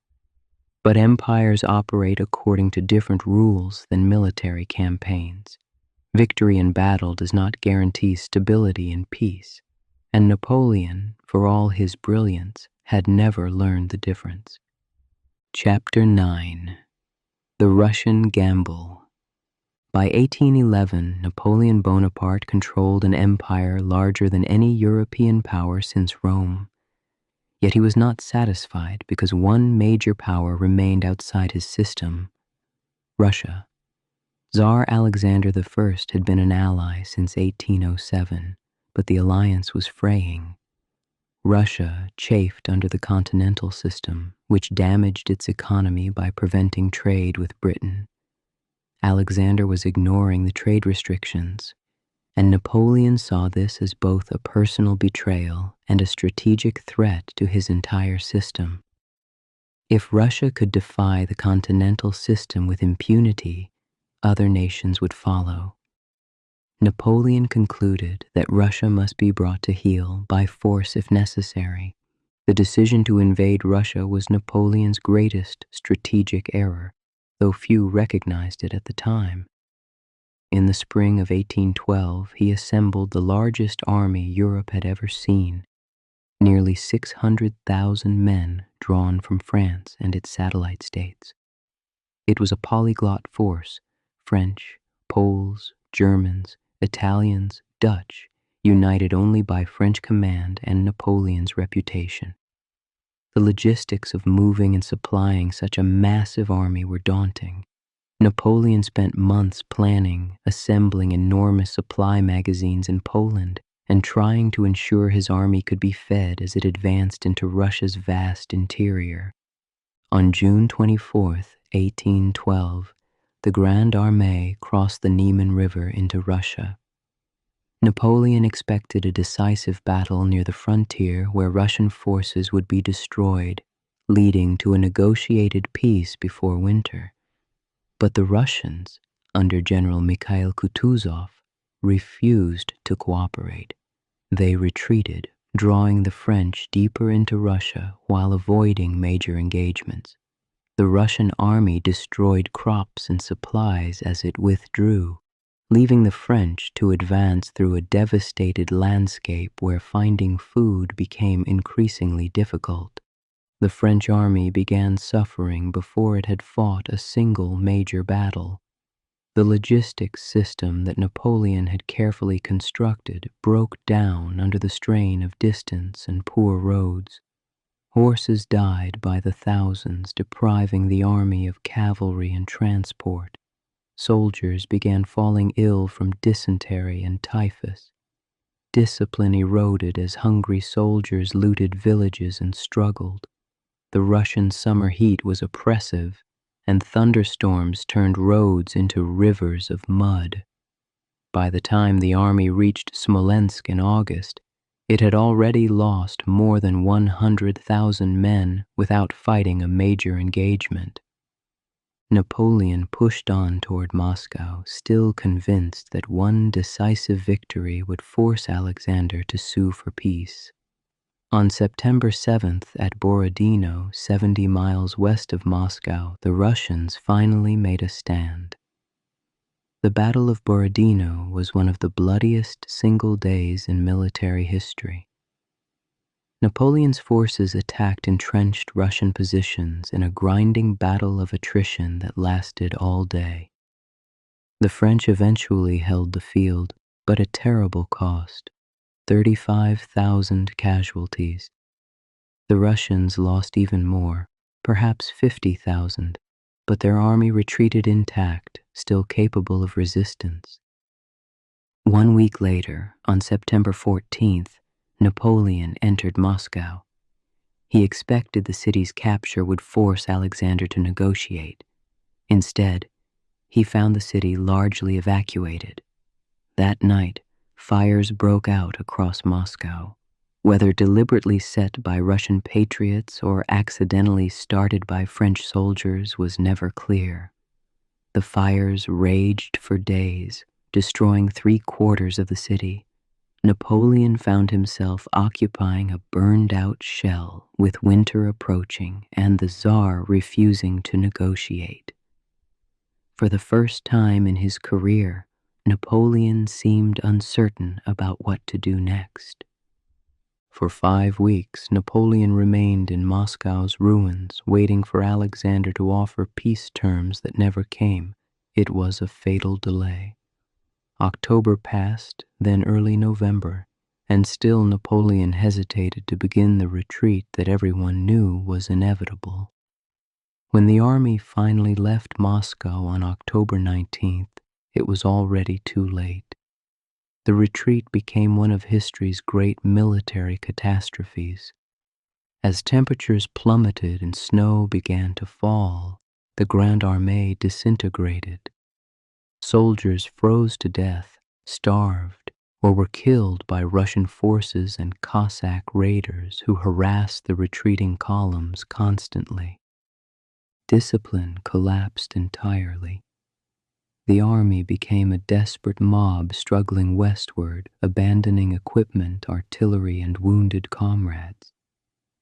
The crossing of the Berezina River in late November under Russian attack and in bitter cold was particularly horrific. Thousands drowned or froze or were killed. Napoleon's guard units maintained some cohesion, but the bulk of the army simply dissolved. Of the 600,000 men who had entered Russia, fewer than 100,000 would make it out, and most of those were sick, wounded, or frostbitten. It was a disaster of almost incomprehensible magnitude. Napoleon himself abandoned the army in early December, racing ahead with a small escort to reach Paris.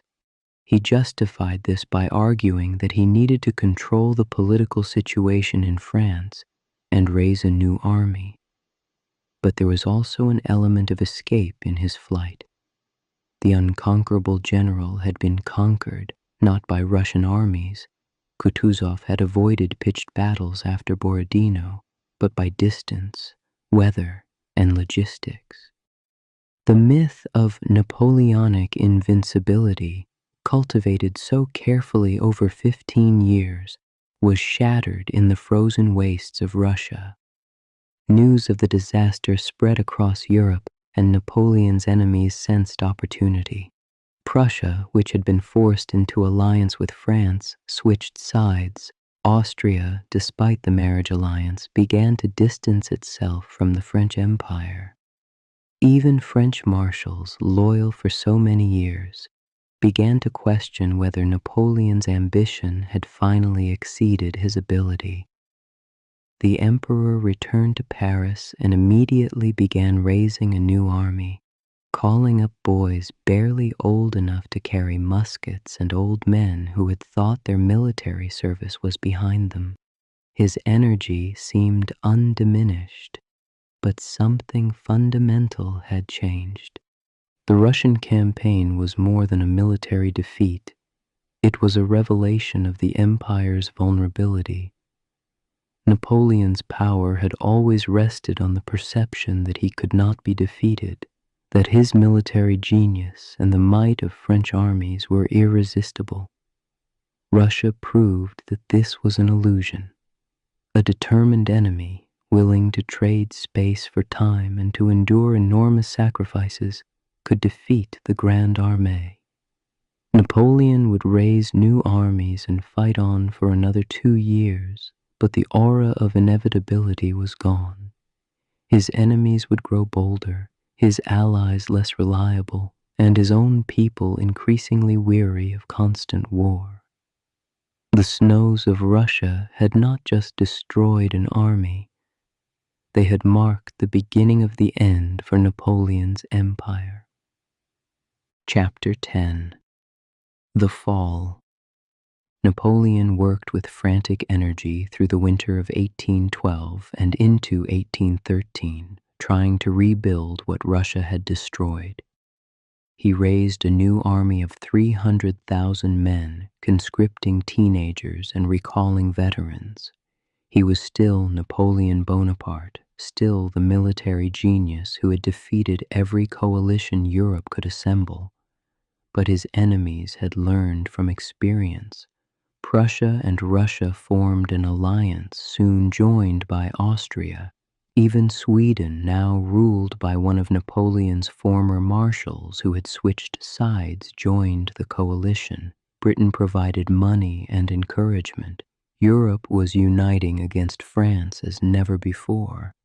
The campaign of 1813 was fought in Germany, a grinding series of battles where Napoleon demonstrated that he had lost none of his tactical brilliance.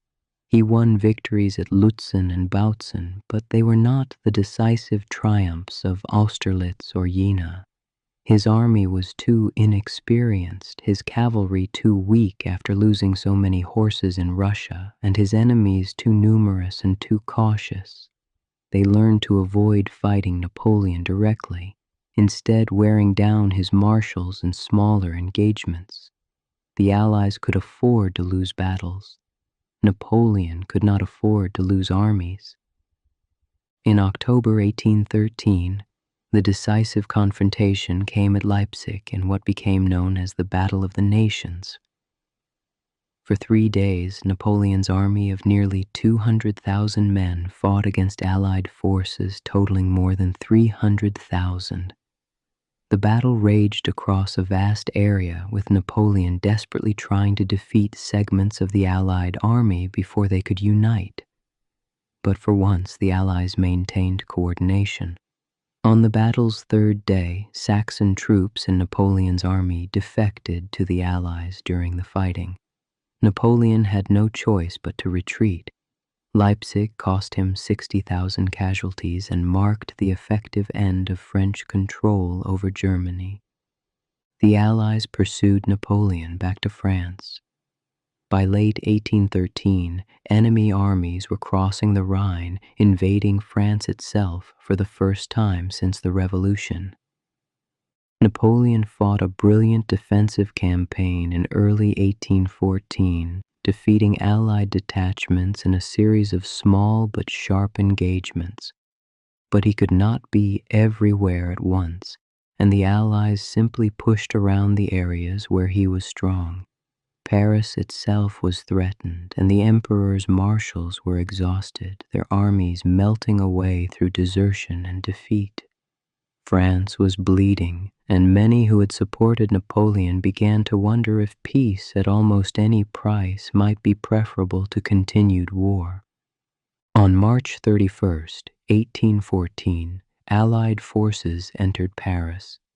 Napoleon, with what remained of his army, was 40 miles away, still fighting, but political realities could no longer be ignored. His marshals, led by Michel Ney, confronted him and argued that continuing the war was hopeless and would only bring more devastation to France. The Senate in Paris, encouraged by Talleyrand, Napoleon's former foreign minister who had turned against him, voted to depose the emperor. The Bourbon monarchy was restored, and Louis XVIII, brother of the executed Louis XVI, was declared king. On April 6th, at Fontainebleau Palace, Napoleon abdicated. It was one of history's most dramatic falls, from master of Europe to exile in less than 2 years. He attempted suicide by taking poison, but the attempt failed, leaving him violently ill but alive. The Allies, surprisingly generous considering the wars he had waged against them, allowed him to retain his title of emperor and gave him sovereignty over Elba, a small island off the Italian coast. He was granted an annual income and allowed to take a guard of 1,000 men. It was a comfortable exile, but it was still exile. Marie-Louise and his son were taken to Vienna, effectively hostages to ensure his good behavior. Napoleon would never see them again. Elba should have been the end of Napoleon's story, a peaceful retirement for a man who had been at the center of European politics for 15 years. He could have written memoirs, reorganized Elba's administration, and faded into history. But Napoleon was only 44 years old, still vigorous, and utterly unable to accept that his career was finished. From Elba, he watched events in France with intense interest. King Louis XVIII was proving unpopular, especially with the army. the restored Bourbons seemed determined to turn back the clock to before the Revolution, alienating all those who had benefited from revolutionary changes. Discontent was growing. On February 26, 1815, Napoleon made a decision that would define his final act. He escaped from Elba with about 1,000 guards, landed on the French coast near Caen on March 1st, and began marching toward Paris. The government sent troops to arrest him, but when confronting his old soldiers, Napoleon simply walked forward and announced, "Here I am. Kill your emperor if you wish." The soldiers, instead of firing, cheered and joined him. Regiment after regiment defected to Napoleon as he advanced. Marshal Ney, who had sworn to Louis XVIII that he would bring Napoleon back in an iron cage, embraced his old commander and rejoined him. Napoleon was back. Louis XVIII fled Paris without a fight. On March 20th, Napoleon entered the Tuileries Palace as crowds cheered in the streets. He had reclaimed his empire without firing a shot. It was an astonishing achievement, accomplished purely through the force of his personality and his legend. But Europe's reaction was immediate and unanimous. The Allies declared Napoleon an outlaw and began assembling armies. There would be no negotiations, no second chances. Napoleon would have to fight again, and this time his enemies were united and determined to end the threat he posed permanently. Napoleon knew his position was desperate. He needed a quick, decisive victory to break the coalition before it could bring overwhelming force against France. He had about 125,000 troops, many of them veterans who had fought for him for years. British and Prussian armies were in Belgium, not yet concentrated, presenting an opportunity to defeat them separately before they could unite. Napoleon marched north in June, planning to drive a wedge between the two armies, defeat them in detail, and then march on Brussels. It was classic Napoleonic strategy, the kind of lightning campaign that had brought him victory so many times before. On June 16th, Napoleon fought the Prussians at Ligny, winning a victory but failing to destroy their army. He detached Marshal Emmanuel de Grouchy with 33,000 men to pursue the retreating Prussians while he turned to face the British and Dutch forces commanded by the Duke of Wellington. The decisive battle came on June 18, 1815, near the village of Waterloo in Belgium. Napoleon attacked Wellington's defensive position repeatedly throughout the day, but the British line held. Late in the afternoon, as Napoleon prepared to launch his Imperial Guard in a final assault, Prussian forces that had evaded Grouchy appeared on the battlefield, attacking the French right flank. The arrival of the Prussians tipped the balance. Napoleon's final attack was repulsed, and as evening approached, his army began to disintegrate. The retreat became a rout, with Wellington's cavalry pursuing fleeing French soldiers. Napoleon himself barely escaped capture. Waterloo lasted just one day, but it ended Napoleon's 100 days of renewed power and finished his military career forever. He had gambled everything on one campaign and lost. At age 45, after 20 years at the center of European affairs, his time was finally irrevocably over. Chapter 11. The Final Exile. After Waterloo, Napoleon returned to Paris hoping to rally support for continued resistance, but found little appetite for more war.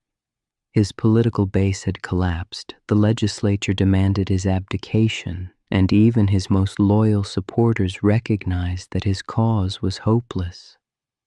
On June 22, 1815, 4 days after Waterloo, Napoleon abdicated for the second time. He briefly considered fleeing to America, where he imagined starting a new life beyond the reach of European monarchies. He made his way to the port of Rochefort on France's Atlantic coast, hoping to board a ship for the United States. But the Royal Navy was blockading French ports, and escape proved impossible. Napoleon negotiated with the captain of HMS Bellerophon, a British ship, and surrendered to British protection on July 15th, apparently believing he might be granted asylum in Britain. It was a naive hope.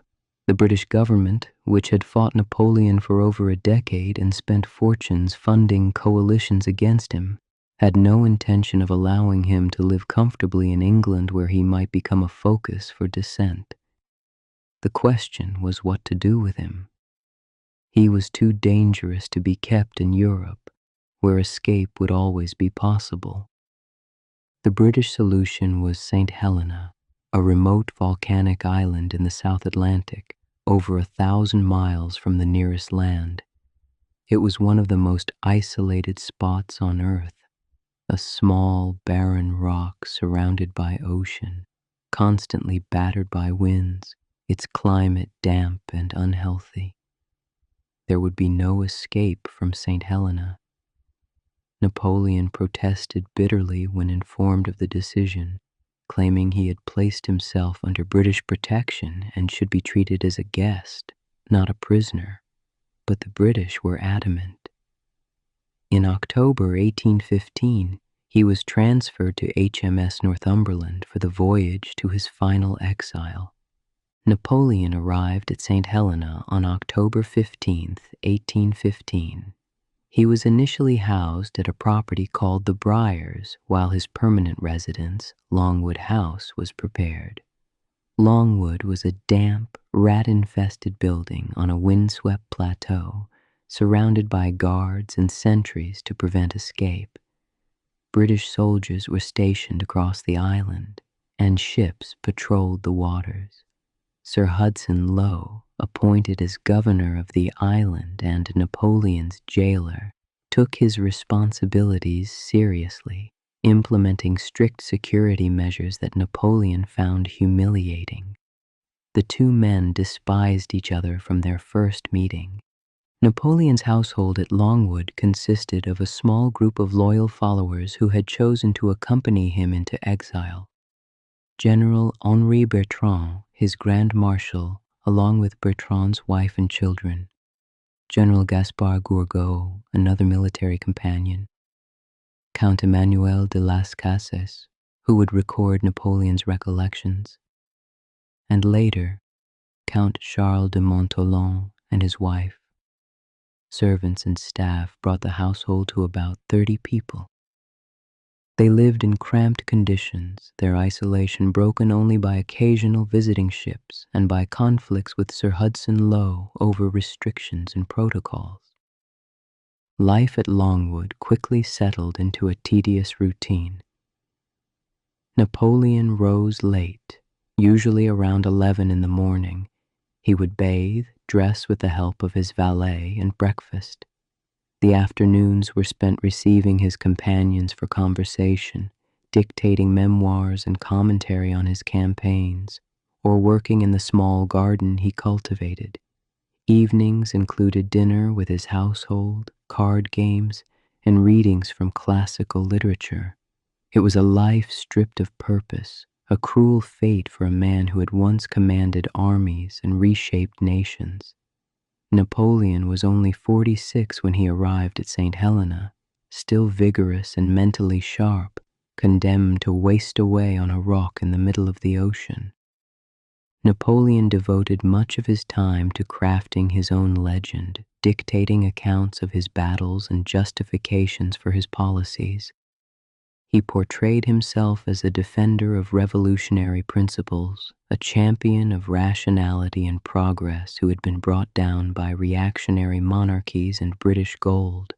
He emphasized his administrative reforms, the civil code, the concordat, the educational system, arguing that these lasting achievements proved he had been more than a mere military adventurer. In his telling, he became a misunderstood genius whose vision had been thwarted by lesser men. These accounts, published after his death, would profoundly influence how history remembered him. The conditions at Longwood were genuinely unhealthy. The house was poorly built, water seeped through walls, and mold grew in the damp climate. Napoleon, never robust, began to suffer from various ailments. He complained of stomach pains, nausea, and general weakness. His weight fluctuated wildly, and he became increasingly lethargic. The British physician assigned to monitor him diagnosed liver disease, perhaps caused by the climate or by too much wine. Napoleon insisted his illnesses were worsened by his confinement and by the climate, which he claimed was poisoning him. The true nature of his declining health became a matter of dispute between Napoleon and his jailers. As the years passed, Napoleon's world contracted further. Some of his companions left the island, unable to endure the isolation and boredom.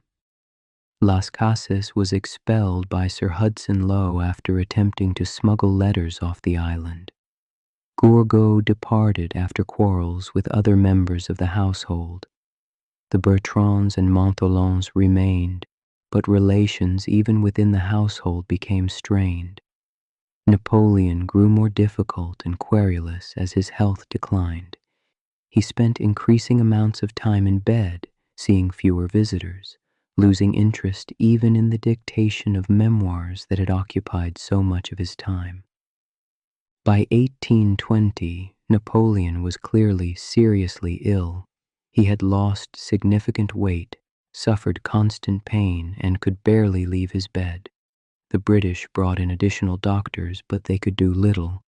Napoleon was convinced he was dying of stomach cancer, the disease that had killed his father. Modern analysis of his symptoms suggests he was probably right, though other theories, including arsenic poisoning, have been proposed. Whatever the exact cause, it was clear by early 1821 that the end was approaching. Napoleon wrote his will, dictated final messages, and arranged for distribution of his few remaining possessions among his followers. Napoleon Bonaparte died at Longwood House on the evening of May 5, 1821. He was 51 years old. His last words, spoken in delirium, were, "France, armée, tête d'armée, Joséphine." France, army, head of the army, Joséphine.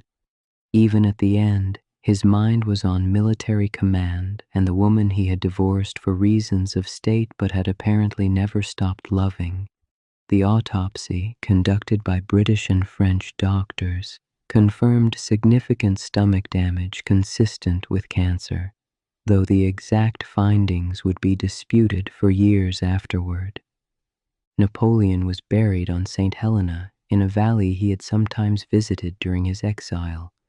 The British refused to allow his body to be inscribed with his imperial title, and the French refused to allow it to be inscribed merely as General Bonaparte. So the tomb was left unmarked, a fitting symbol of the contested legacy he would leave. For nearly 2 decades, the man who had reshaped Europe crowned himself emperor and commanded millions lay in an anonymous grave on a remote island. But his legend was already spreading, carried by the memoirs he had dictated and the memories of those who had served him. In death, Napoleon would become something he had never quite achieved in life, a symbol of revolution, military genius, and romantic ambition that would inspire and trouble Europe for generations to come. Chapter 12. Legacy of the Eagle. The death of Napoleon Bonaparte on Saint Helena in 1821 did not end his influence on history. In many ways, it liberated it. The man who had terrified and fascinated Europe for 2 decades was gone, but the legend of Napoleon was just beginning. In the years following his death, a cult of Napoleonic nostalgia swept through France. particularly among those who remembered the glory days of the empire and who found the restored Bourbon monarchy uninspiring by comparison. Napoleon's carefully crafted memoirs from Saint Helena portrayed him as a misunderstood hero, and this image found receptive audiences. The Napoleonic legend grew through the 1820s and 1830s. Veterans of the Grande Armée, now aging, gathered to share memories of campaigns and battles. Popular songs and poems celebrated Napoleon's victories. Artists painted heroic representations of him crossing the Alps, contemplating victory at Austerlitz, or suffering nobly on Saint Helena. Writers as diverse as Lord Byron, Stendhal, and Victor Hugo found inspiration in his life story. The Romantic movement, with its emphasis on the exceptional individual who defied conventions and reshaped the world through will and genius, made Napoleon a perfect subject. He became a symbol of ambition, achievement, and tragic downfall. In 1840, the French government under King Louis Philippe, seeking to enhance its legitimacy by associating with Napoleonic glory, arranged to bring Napoleon's remains back to France. A ship was sent to Saint Helena to exhume the body. When the coffin was opened, observers were startled to find the body remarkably well preserved, almost as if Napoleon were merely sleeping. The remains were transported to France with great ceremony, arriving in December 1840. Hundreds of thousands of Parisians lined the streets as the cortege passed. Napoleon was finally interred in Les Invalides, the military complex in Paris, in an elaborate tomb that befitted his status. Napoleon's military legacy was profound and lasting. He revolutionized warfare through his emphasis on speed, concentration of force, and aggressive pursuit of decisive battle.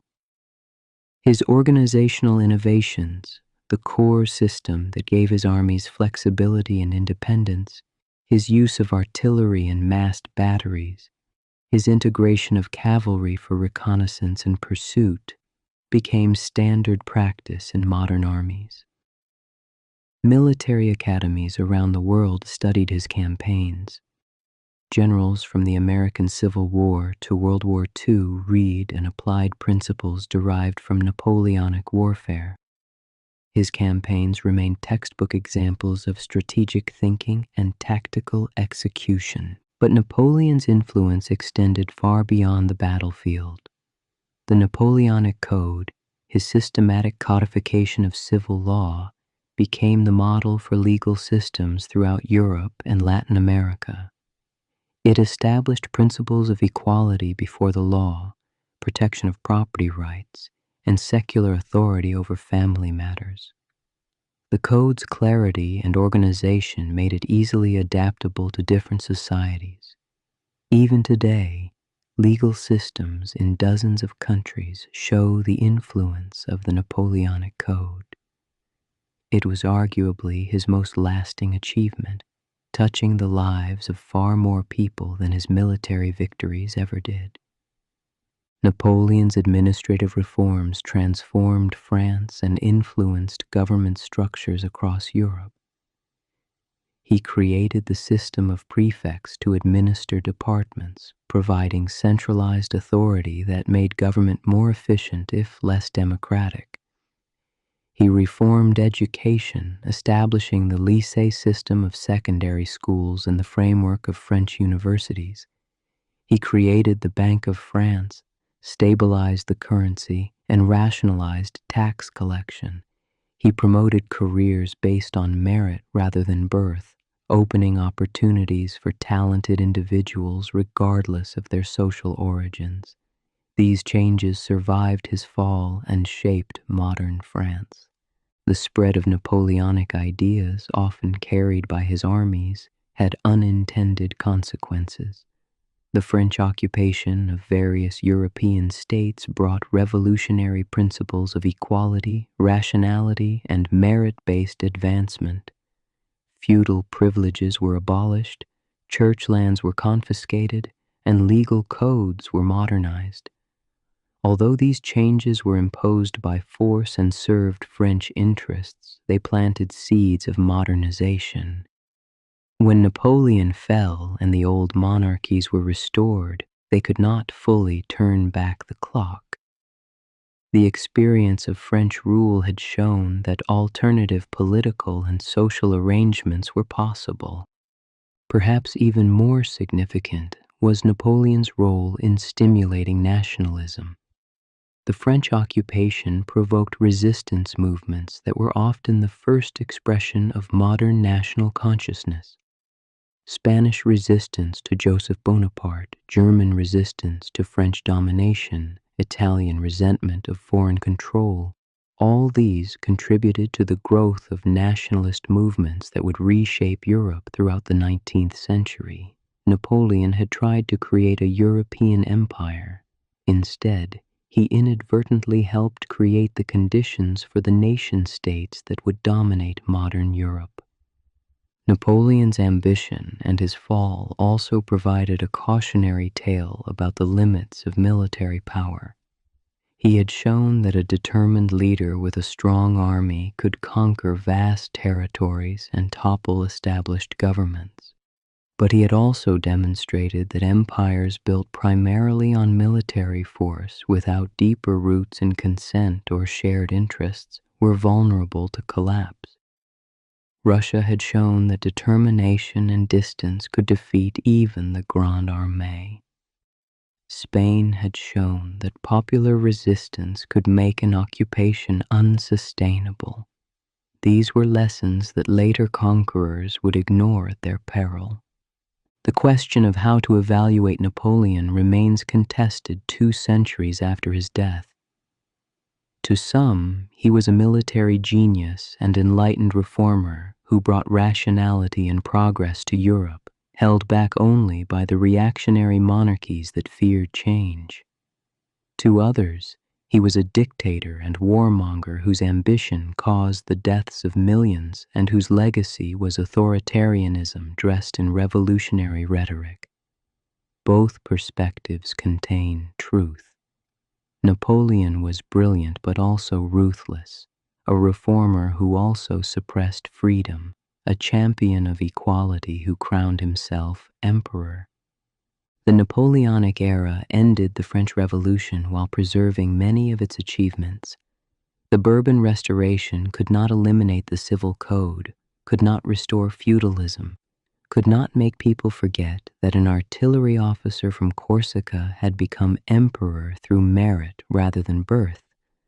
The revolution's promise that talent should matter more than ancestry, that laws should apply equally to all citizens, that government should serve practical needs rather than tradition.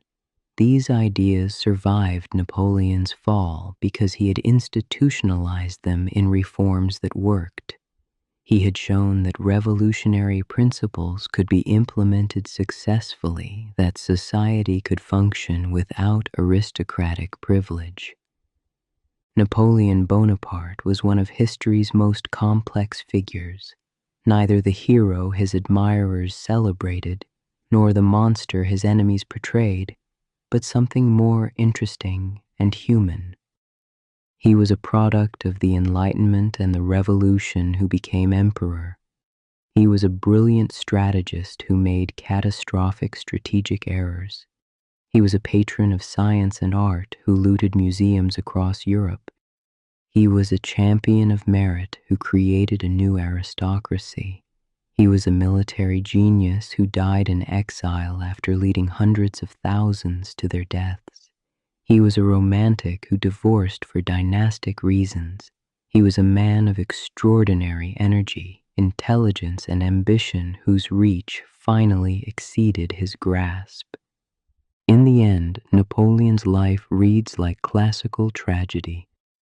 A man of low birth and high talent who rose to unprecedented power through brilliance and courage, who achieved extraordinary things and committed terrible acts, who overreached himself and fell dramatically, ending his days in isolated exile. It is a story that continues to fascinate because it speaks to fundamental questions about human potential, about the nature of power, about the relationship between individual genius and historical forces. Napoleon believed that will and ability could overcome any obstacle, and for most of his life, he proved himself right. Russia and Waterloo finally showed the limits, but even his defeats could not diminish the shadow he cast across his age. He remains 2 centuries later a figure impossible to ignore, difficult to judge, and endlessly compelling. The Corsican adventurer who became Europe's master and whose legacy, for better and worse, helped shape the modern world.